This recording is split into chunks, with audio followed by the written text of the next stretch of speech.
யாராவது ஏதாவது கேட்கும் பொழுது நமக்கு ஏதோ ஒரு வருத்தமான சூழ்நிலைனா எப்படி இருக்கீங்க அப்படின்னா, தலையெழுத்து ஏதோ இருக்கேன் அப்படின்னு சில சமயம் சொல்லுவோம், சில சமயம் நல்லா இருக்கேன்னு சொல்லுவோம்.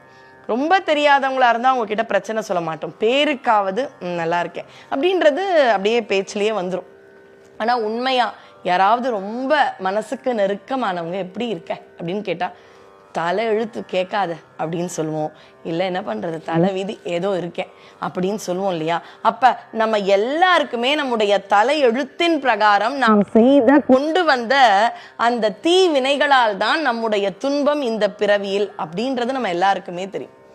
ஆனால் முருகனுடைய இந்த ஒரு பாடல் தலையெழுத்தே மாத்திடுதான். கந்தர் அலங்காரத்தில் உள்ள ஒவ்வொரு பாடல்களும் ஒரு முத்தான பாடல்கள். ஆனா ஒரு பானை சோற்றுக்கு ஒரு சோறு பதம் என்பது போல இந்த ஒரு பாடலை இன்று அடியேன் உங்களோடு சொல்கின்றேன்.